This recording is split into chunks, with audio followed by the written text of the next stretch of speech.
네, 중국의 히토류 수출 통제 방침에 도널드 트럼프 미국 대통령이 격분했습니다. 다음 달부터 중국에 100%의 추가 관세를 물리고 이달 말 경주 에이펙 정상회의 참석을 계기로 예정됐던 시진핑 주석과의 회담을 취소할 수 있다는 뜻도 내비쳤습니다. 워싱턴 정호윤 특파원입니다.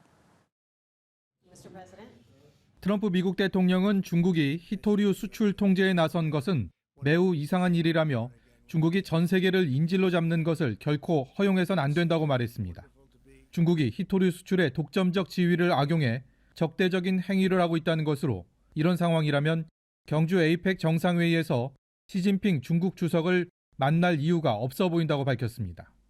중국이 최근 미국산 대두 수입을 중단한 데 이어 히토류 수출 통제 강화 방침까지 내놓자 전날까지만 해도 시 주석과의 만남을 기대한다고 했던 트럼프 대통령의 인내심은 한계에 다다랐습니다. 특히 가자 전쟁 중재라는 자신의 외교 성과에 찬물을 끼얹은 중국의 태도가 트럼프 대통령의 분노를 키웠습니다. 트럼프 대통령은 미국은 훨씬 더 광범위한 독점적 지위를 앞세워 보복에 나설 수 있음을 경고하며 다음 달 1일부터 중국에 대한 100%의 추가 관세를 부과할 거라고 밝혔습니다. 핵심 소프트웨어에 대한 중국 수출도 통제한다고 덧붙였습니다. 다만 중국의 후속 조치를 지켜보고 결단하겠다며 여지를 남겼습니다. So, but I don't know that we're going to have it. But I'm going to be there regardless. So I would assume we might have it. But they hit the world with something that really is not anything that people are going to do. 정상회담에 앞서 일종의 삿바싸움 성격이라는 분석도 있지만 미중 관계에 격동을 알리는 신호탄이 될 거라는 평가도 나옵니다. 미중 관계에 먹구름이 드리워지면서 뉴욕 증시는 일제히 폭락했고 유가도 큰 폭으로 떨어졌습니다. 워싱턴에서 연합뉴스TV 정호윤입니다. 중국이 전략 광물인 히토류에 대한 통제를 더욱 강화했습니다. 이달 말 미중 정상회담을 앞두고 압박 카드를 꺼내들었다는 분석인데요. 여기에다 미국처럼 입항 수수료를 받겠다고 나섰습니다. 도널드 트럼프 대통령은 중국산 제품의 수입을 모두 금지하겠다며 맞불을 놨습니다. 베이징에서 배삼진 특파원입니다. 중국이 발표한 해외 히토류 수출 통제 목록은 광범위합니다.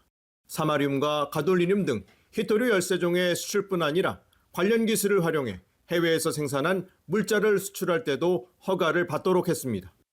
미국의 대중국 반도체 기술 통제 방식을 그대로 차용한 것으로 반도체와 인공지능용 히토류는 개별 심사를 받도록 했습니다.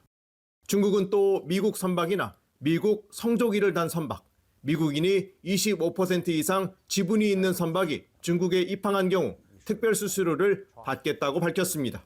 미국이 중국 선박의 입항 수수료를 받기로 한 오는 14일부터 적용되는데 당장은 톤당 400위안, 2028년에는 1120위안까지 높이기로 했습니다.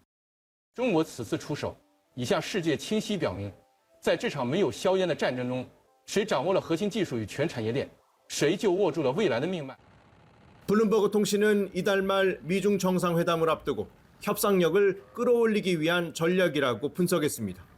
미국의 핵심인 전자, 방위 산업의 필수적인 전략광물 수출을 통제해 대중 규제 완화와 관세 인하를 위한 협상 카드로 활용하겠다는 계산인 겁니다. 도널드 트럼프 대통령은 미국산 대두 수입까지 중단한 중국에 대해 중국산 제품의 수입 중단 조치가 취해질 수 있다고 으름장을 놨습니다. We import from China massive amounts, and maybe we'll have to stop doing that.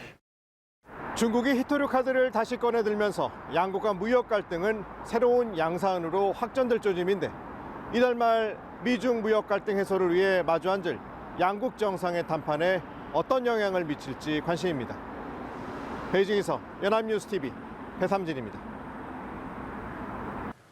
도널드 트럼프 미국 대통령이 오는 29일 한국 입국을 검토하고 있는 걸로 알려졌습니다.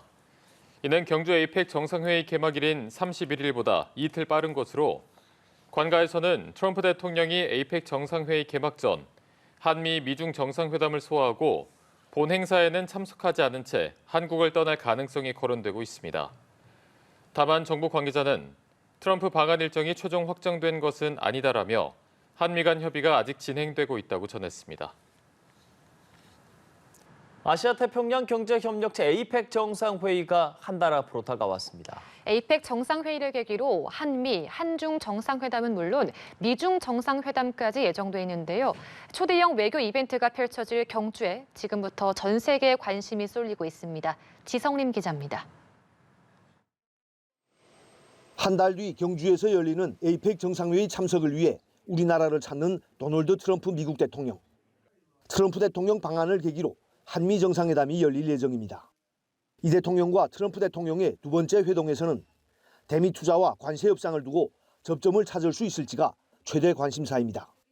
시진핑 중국 국가주석의 에이펙 정상회의 참석도 확인되면서 한중 정상회담도 확정된 분위기입니다. 이 대통령은 취임 후 첫 한중회담에서 북한 문제 해결을 위한 중국의 건설적인 역할을 당부할 거란 전망이 나옵니다. 트럼프 2기 첫 미중 정상회담도 경주 에이펙을 계기로 성사될 전망입니다. 트럼프 대통령은 최근 소셜미디어를 통해 시 주석과 한국에서 열리는 에이펙 정상회의에서 만나기로 합의했다고 공개한 바 있습니다. 트럼프 대통령과 시 주석의 만남은 6년여 만으로 양 정상이 관세 문제, 반도체 히토류 상호 수출 통제, 아시아 태평양 지역의 군사적 긴장을 비롯한 여러 현안에서 어느 정도 타협점을 찾을지 주목됩니다. 트럼프 대통령 방한 기간 김정은 북한 국무위원장과의 깜짝 만남이 성사될지도 초미의 관심사입니다. 나는 아직도 개인적으로는 현 미국 대통령 트럼프에 대한 좋은 추억을 가지고 있습니다. 백악관도 에이펙을 한 달 앞두고 트럼프 대통령은 김 위원장과 어떤 전제 조건 없이 대화하는 것에 여전히 열려 있다고 밝혔습니다. 이를 두고 북한 비핵화라는 주제가 아니라도 북미 정상의 회동이 가능하다는 점을 시사한 게 아니냐는 관측이 나옵니다. 하지만 대화 조건으로 북한 비핵화 포기를 제시한 김 위원장이 미국이 언급한 조건 없는 대화에 응할지는 미지수입니다. 올해 에이펙 정상회의는 10월 31일부터 이틀 일정으로 우리나라에서는 20년 만에 열립니다. 아시아 태평양 일대 주요국이 모여 세계 경제의 현재와 미래를 논의하는 자리로 한국과 미국, 일본, 중국은 물론 호주와 캐나다 등 태평양 연안에 21개 회원이 가입해 있습니다. 연합뉴스TV 지성림입니다.